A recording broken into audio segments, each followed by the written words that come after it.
प्यारे प्रदेशवासियों, नमस्कार। पूरे देश भर में लॉकडाउन 4.0 समाप्त हुआ है पिछले कल, और आज से पूरे देश भर में अनलॉक 1 की शुरुआत हुई है। मुझे आप सबको ये बताते हुए प्रसन्नता है कि कोरोना वायरस के इस दौर में से गुजरते हुए अब आम जनजीवन ठीक प्रकार से सुचारू रूप से चल सके, उस दृष्टि से कुछ महत्वपूर्ण निर्णय केंद्र सरकार ने लिए हैं, और केंद्र सरकार के साथ साथ में हमने हिमाचल प्रदेश सरकार की ओर से भी लिए हैं। हिमाचल प्रदेश में हमने पिछले कल निर्णय लिया कि जो हमारी पब्लिक ट्रांसपोर्ट है वो सुचारू रूप से आज से सभी सड़कों पर चलना शुरू हो जाएगी। यानी कि बसें, चाहे वो सरकारी बसें हैं चाहे वो प्राइवेट बसें हैं, सभी बसें जो हैं आज से काम करना शुरू कर देंगी। लेकिन उसके बावजूद उसमें हमने ये तय किया है कि उसमें 60% ऑक्यूपेंसी रहेगी। यानी कि पूरी बस में अगर 52 सीटें हैं तो 52 की 52 सीटें नहीं भरी जाएंगी, और उसमें 60% ही लोग उसमें बैठेंगे, ताकि सोशल डिस्टेंसिंग को हम जो है मेंटेन कर सकें। ये बहुत आवश्यक है। और उसके साथ साथ में ये भी हमने तय किया है कि बस में चढ़ने वाली हर सवारी मास्क का इस्तेमाल करेगी। अगर बिना मास्क के कोई जाएगा तो उनको बस में जाने की अनुमति नहीं होगी। इसी के साथ एक जिले से दूसरे जिले में जाने की व्यवस्था पहले परमिट के माध्यम से थी, पास के माध्यम से थी, अब आज से हमने उस व्यवस्था को समाप्त कर दिया है। एक जिले से दूसरे जिले में बिना पास के आप जा सकते हैं, और इसमें किसी प्रकार की आपको कोई रुकावट नहीं होगी।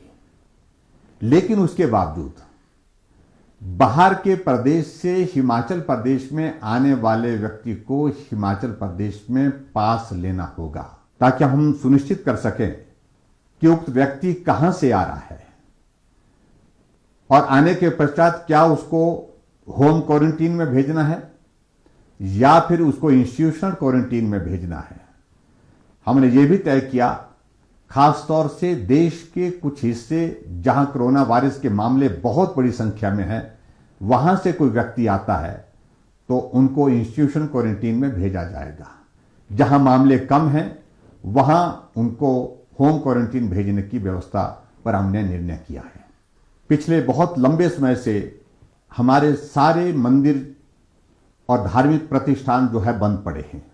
अब हमने निर्णय लिया कि 8 तारीख से, यानी कि 8 जून से हिमाचल प्रदेश में सभी धार्मिक स्थानों को खोल दिया जाएगा दर्शन के लिए।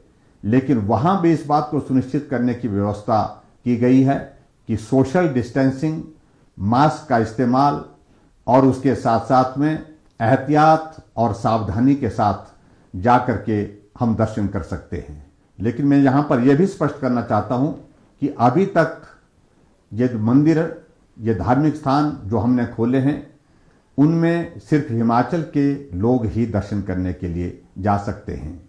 बाहर से कोई पर्यटक, बाहर से कोई लोग आकर के इन मंदिरों में अभी तक फिलहाल नहीं जा सकेंगे। इसके साथ हमने एक और निर्णय लिया है कि हिमाचल प्रदेश के होटल और रेस्टोरेंट वो भी हम 8 तारीख से खोल रहे हैं। लेकिन हिमाचल प्रदेश में होटल और रेस्टोरेंट टूरिस्ट के लिए नहीं, जो लोग हिमाचल के हैं वो जा सकते हैं, रह सकते हैं। और इसके अतिरिक्त हिमाचल से बाहर से जो लोग हिमाचल प्रदेश में किसी काम के सिलसिले में आते हैं, वो लोग इन होटल में रह करके और वहां पर खाना खा सकते हैं, वहां पर रह सकते हैं। लेकिन मैं ये भी स्पष्ट करना चाहता हूं कि रेस्टोरेंट में भी 60% कैपेसिटी ही हम जो है यूटिलाइज कर सकते हैं, प्रयोग कर सकते हैं। हमने एक और भी निर्णय लिया है। अभी हिमाचल प्रदेश में शिक्षण संस्थान नहीं खुलेंगे, इसके बारे में जो निर्णय हम लेंगे वो जुलाई के माह में लेंगे। मैं आप सबका बहुत आभार व्यक्त करता हूं, आप सबका बहुत सहयोग मिला है। हम इस दौर को पार करने के लिए आगे बढ़ रहे हैं, और बहुत तेजी से जो कोरोना वायरस के जो पॉजिटिव केसेज हैं उनके स्वास्थ्य में सुधार हो रहा है। और मैं उम्मीद करता हूं बहुत जल्दी हम जो है हिमाचल प्रदेश में कोरोना वायरस के उस दौर से बाहर निकलने की परिस्थिति में हो पाएंगे।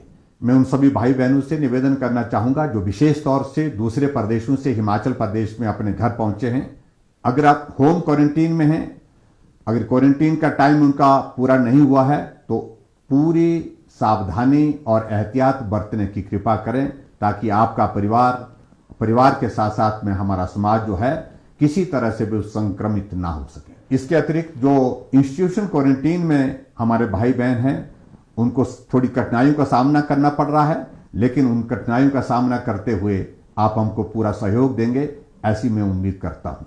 और हिमाचल प्रदेश के सभी कोरोना वॉरियर्स का भी मैं आभार व्यक्त करता हूं, जिन्होंने अपने जीवन की परवाह किए बिना हमेशा तत्पर होकर के लोगों की सेवा करने के लिए इस संकट के दौर में मुड़ करके नहीं देखा, उनका भी मैं आभार व्यक्त करता हूं। एक बार फिर से मैं आप सबके सहयोग के लिए आभार व्यक्त करता हूं। बहुत बहुत धन्यवाद। नमस्कार। जय हिंद, जय हिमाचल।